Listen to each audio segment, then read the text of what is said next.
So if you want the latest tea and want to keep up with CC peeps, put on your pajamas, tune into Chamily drama. Before we start, we would like to respectfully acknowledge that we are occupying land in Peterborough, Nogojinawong on the Treaty 20 territory and traditional territory of the Mississauga Anishinaabeg. This land is associated with the Williams Treaty. We offer our gratitude to the First Nations for their care for and teachings about our earth and our relations. May we honor those teachings. Hi everyone, this is your Champlain College ambassadors, Chloe and Chloe, and you are listening to Chamily Drama, broadcasting for the facilities of CFFF Trent Radio at 92.7 FM in Peterborough, Nogojinawong, Canada. Hello everyone, and welcome back to the third episode of the fourth season of Chamily Drama. Right now we're just going to talk about some announcements and upcoming things that are going to be happening in the next couple of weeks. First, we would just like to give a huge shout out to the Trent Sasquatch Society. Thank you so much to their Vice President Joel for helping us with bingo last Tuesday. It was a huge success and the students just loved all his puns, and we won't give away the secret about whether or not he's actually a Sasquatch in a human suit. Awesome. Yes, we'd also like to say that we hope everyone had a really great Thanksgiving weekend if you celebrate Thanksgiving. And if not, we hope you just had a nice restful weekend and spent some time with your family and did something that makes you happy. Also, huge shout out and congratulations to all the new Champlain Cabinet members or all the returning members in their new roles. We are so happy to welcome you to the Chamily team, and I'm so excited to see all the events that you guys have planned for us this year. Yes, we know you guys are going to do an awesome job of representing the Chamily, so thank you so much for running and participating in this. Speaking of cabinet, coming up soon is the Cabinet Chilioke event. This is on October 19th, and if you didn't attend last year, you might be wondering, what even is Chilioke? It's such a weird name. Well, a lot of cabinet events tend to have names like that. Chilioke is a combination of chili and karaoke. So we eat chili and sing karaoke. That's the whole event. So excited. It was super fun last year. Just so nice to get out there, get up on the stage, or just sing your favorite song with your friends. It's a really fun way to let loose and have fun during midterm season. So that will be on October 19th. So make sure you keep an eye out on our Instagram as well as Cabinet's Instagram for more information about that event. Yeah, Chilioke is definitely a really fun event. If you all are lucky, you might see me up on that stage singing, but we'll see about that. Yeah, spoiler alert, we are not the ones who made the Chamily Drama theme song. Next, we would like to wish everyone good luck on your midterms. We know that midterm season is coming up, and it is quite stressful for a lot of people, so we wanted to provide you with some tips on how to get through this phase of university. So the first is don't leave it till the last minute. You want to make sure that you get ahead on studying for those midterms, because lots of times I'll just say, oh, I'll do it later, and then when it gets around to it, I have no time. Yeah, procrastinating is very tempting, and then all of a sudden you're panicking. It's the night before. Don't do it. Another important tip would be to make sure to take breaks. It can be really tempting to just cram all the information in, study as much as you can in a short period of time. But if you don't take time for yourself and take breaks in between studying, none of that information is actually going to stick in your head. So make sure you set aside like 15 minutes every so often just to stand up, walk away from your desk, go on walks with your roommates or around campus. That really, really helps. Yes, definitely. Self-care is so important for people during this time. And on that note, please make sure that you're getting lots of sleep and water. Your body can't function without these things, and neither can your mind. So it's going to be really important to make sure that you're taking care of yourself and doing those things in order to be your best during your midterms. And something else I found has helped a lot for studying is find somebody in the same class as you and just talk about what you've learned. Test each other or just discuss the material. Sometimes hearing somebody else explain it to you in different words or trying to explain it yourself out loud can really help you understand the information better. Another tool I really like to use is platforms such as Quizlets, you can actually test your knowledge, and it can make yourself feel a lot better about before you go into the exam. My personal favorite way to study is to put on a movie or a show that I've already seen before and I'm familiar with, so I don't have to fully watch it, and I'll just sit down and do my notes while that's going on in the background, just because it makes me feel like I'm not studying. So my favorite is I watch all of the Shrek movies during midterms and my exams, and I just sit there and study through all of them because I know what's going to happen, so I don't really need to pay attention that much. See, I feel like I would get more distracted because Shrek is so good. It is so good. All right. Coming up next week as well is Thrive Week. So if you didn't know, Thrive Week is our mental health awareness week. Yes. And next week we're going to be putting out a special for mental health, and we're going to be talking a lot about all the Thrive Week events that are coming up, mental health resources on campus, and all of the mental health self-care stuff. It's a really important week, especially to have during midterms, which can be one of the most stressful times of the year for people. So make sure to take time for yourself during that week. Even if you don't participate in the events, make your own little mental health event, have a skincare night, just take care of yourself. Definitely. And then another really exciting thing that's coming up that I know everyone's probably looking forward to is Reading Week. So Reading Week is going to be October 24th to the 28th. Hopefully you'll have some time to do something for yourself.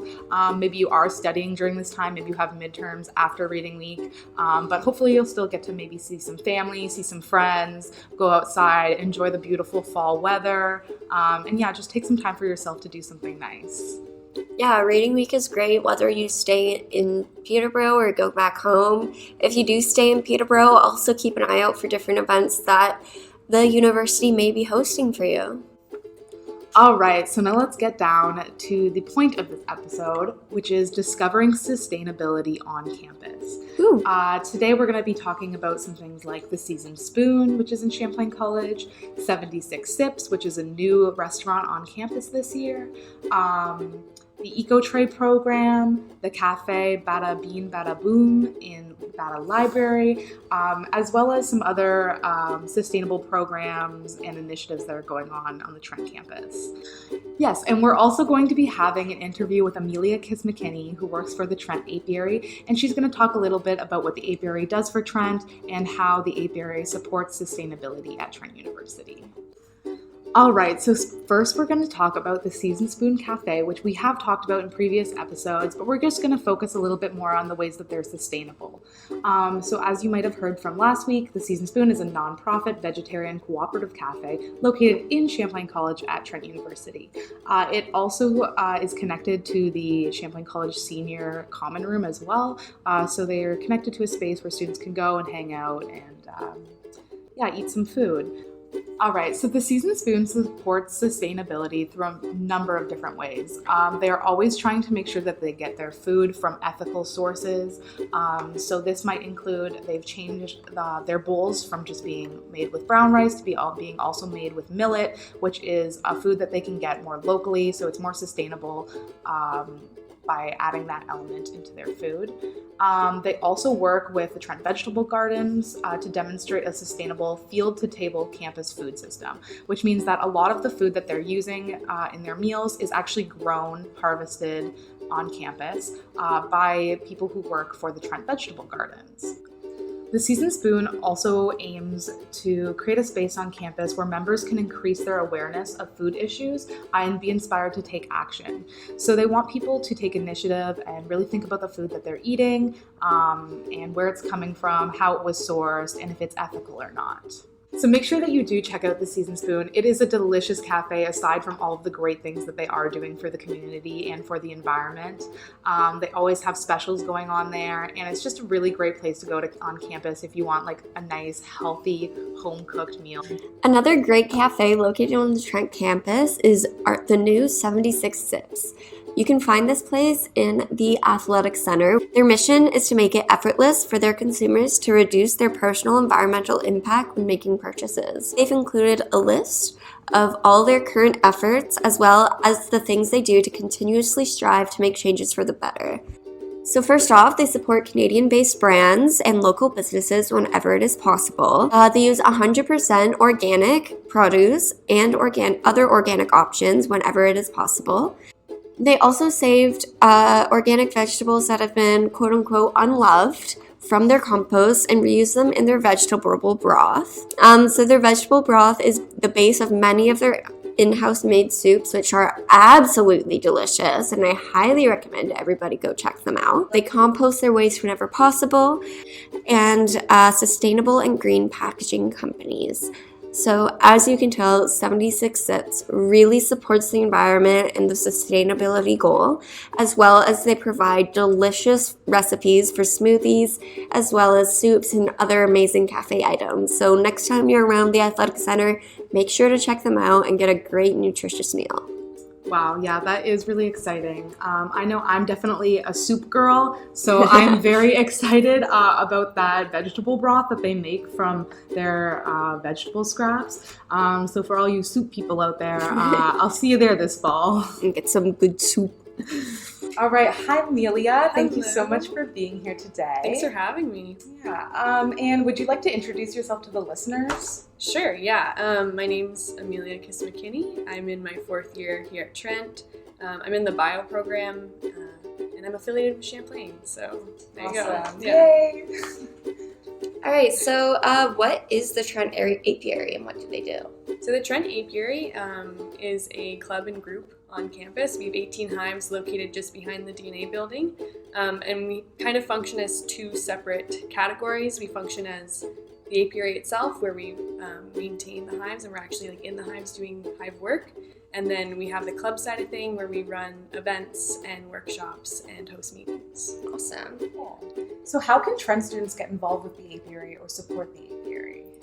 I think the best way for students to get involved is you either follow us on Instagram at Trent Apiary, and there you can directly message us. And we also have an email address, trentapiary@gmail.com. That's another great way to get in contact. The best way to support us, get involved, actually volunteer. There's a lot of work that happens up at the hives that requires a lot of hands. Attend the workshops if you can. Bring your family, bring your friends. We welcome community members too, so it's not just it's not exclusive to students. And you can also buy our honey. Awesome. Yeah, it's a great way. So you mentioned buying honey. Where and how can students purchase the honey? So in previous years, we've stocked it at the Seasoned Spoon Cafe. I'm sure you guys, you know about that. We haven't had any in stock yet, just because it hasn't been filtered or bottled yet. Okay. We have also done Google Forms, so there's a link in our bio on Instagram where you can fill out a form and pre-order honey, and that's a good way. And I'm happy to, for whatever reason, if you're not on campus and you can't make it to campus, like setting up a meeting spot to exchange honey and money. You can Honey do that and money. too. Yeah. So those are the spoon and then the Google Form. Awesome. Cool. And what are the ecological benefits of the Trent Apiary? That's a loaded question. It is. Bees, I'm sure you guys know, are great pollinators. They're really important for promoting biodiversity in the ecosystem. And it's really neat, is I've worked at both the Trent Vegetable Gardens and the Trent Market Gardens the past 2 summers. And while I've been like in the field working at the farm, I've seen honeybees, and I like to think they're from the Trent Apiary. And you get to see like the interconnectedness of bees and plants and animals, because bees pollinate the veggies and the trees that then birds and animals eat the fruits and the seeds. And then we're humans. We also eat all the vegetables. I'm sure you've had them at the Seasoned Spoon. And I like to think those were pollinated by the Trent Apiary bees. So yeah, they promote biodiversity, and they kind of just make the entire ecology of the ecosystem function as a whole. Cool. And so this question is a little silly. We're super curious. What happens to the bees during the winter, the colder months? That's actually a great question, because I've had like, where do they go? Like, do they just like lock themselves inside? Yeah. They do. It's kind of our responsibility. There's a whole process, and we're actually doing it right now, where you have to medicate the bees. So we give them a mix of, they're called apivar strips, and they kind of just look like these plastic rectangles that you put between frames of brood, and that treats the varroa destructor mite. I don't know if you've heard of that. It's like this little red mite that feasts on it like sucks the blood out of the honey. It's kind of brutal. It's Wow. very morbid. Okay. Yeah. So we treat that so our bees don't have that. And then we also put oxysol, which is a powder that like vets will use and like for like livestock, and that treats foul brood, which is just when the bees die before they make it out of their cells. So that's what we've just done. And then you also feed them a mix of sugar and water, like a syrup, and that helps them build their honey stores for the winter. So essentially for all the cold months, they're bundled up inside the hive, and the queen lays her final set of eggs, and they're called winter bees, and they are more equipped to last in the colder months, so they have a longer lifespan. They're a little bit bigger, and they kind of I often say the bees hibernate, but they don't go dormant. They're awake the entire time, and they're kind of just eating all the honey that they've made and then keeping the temperature at an optimal, like 37 degrees. And they kind of just stay in there bundled until we break them out in the spring. So does that mean the apiary operates all year? The group, like the club does, the hives themselves, no. So it's at an awkward time for the school season because we're kind of like when we're up at the hives, we're most active right at the beginning of the school year and then right at the end. Everything in between is mostly events based. Okay, cool. And can you tell us a fun fact that you've learned about bees since working at the apiary? Yeah, so this is the one I tell like everyone because do you guys know like if I say like Laffy Taffy banana, can you kind of smell that? It's like that. It smells artificial. That smell exists at the hives too because it's a pheromone. I think it's called like isoamyl acetate or something, and it's a pheromone that the bees release as a warning signal. So sometimes when I'm up there and I'm like approaching a particularly nasty hive, if I open the lid and then get a waft of like this Laffy Taffy banana, I know I'm in trouble because they like send that off like right before they intend to sting you. And then that kind of like it smells so good, and that's the brutal part because it's actually like I enjoy it, but like they'll sting you, release the pheromone, and then that will attract other bees to sting in the same spot. So that's why we smoke, because we're like getting rid of that smell. But yeah, if you're ever up at the hives or you're ever near a beehive and you smell that, you should probably take a step back. Interesting. Yeah, they're that's not actually happy. helpful too. The danger smell. The danger smell, yeah. So sweet. Okay, so finally, is there anything that you think Trent students should know about the apiary, other than what you've mentioned already? I would say I've only been doing this this is my 4th year. I got involved as a volunteer in first year, and I only participated as a club member. And then there was a transition in leadership, and then I was taken on board. But at that point, I had no idea what I was doing. And now I like to think I know some things about bees. So it goes to show that like you can get started at any time. So we're always welcoming volunteers at any level of experience. And I urge you not to be apprehensive or hesitant about getting involved with the bees because it can be a little scary. But we make sure that everyone gets involved at their own comfort level. But I also like to encourage that people get in the hives and work with the bees because it's really neat to work with bees in your lifetime. Like I feel like not a lot of people get to do that. So yeah, get involved if you can, volunteer if you can, and then you get to say that you're a beekeeper. It's such a cool opportunity that we have here at Trend. It really is. And no one knows about it. That's the other thing. No one knows anything about it. So like spread the word. Awesome. Great. Yeah. Thank you so much for talking with us about this. This is really great knowledge. Yeah, this is great. This is fun. I like this. That's awesome. Yeah, you're a natural. Yes. All right, and now just to end off the episode, we have a few more last-minute reminders for you guys. So first, a reminder that Chilioki is being hosted by Cabinet again this year on October 19th. Again, this is chili mixed with karaoke, so come out, eat some chili, sing some songs with your friends, or just watch other people make a fool of yourselves. It's a great opportunity. Yes, also the Morton lecture is going to be happening on the 12th. There's more information about that on the My Trent portal, so if you just go to the events section and check that out, there's going to be a ton more information about when it's happening, where it's happening, and what the content is going to be. So definitely check out the Morton lecture. It only happens once a year, and it does happen every year, so yeah. Also coming up, we have Thrive Week. This is a mental health awareness week, so there will be lots of events going on. That is next week. That last week of October is reading week, so make sure you take time off, take a break, or use the time to beneficially catch up on your readings and lectures. Yes, and once again, thank you everyone for watching. Please, if you like this video, like, subscribe, DM us, leave a comment. We love to hear from you. And yeah, thanks so much for tuning in and listening to what we have to say. And our question for you guys this week is, what is your favorite sustainable resource here on campus? Please let us know in the comments down below.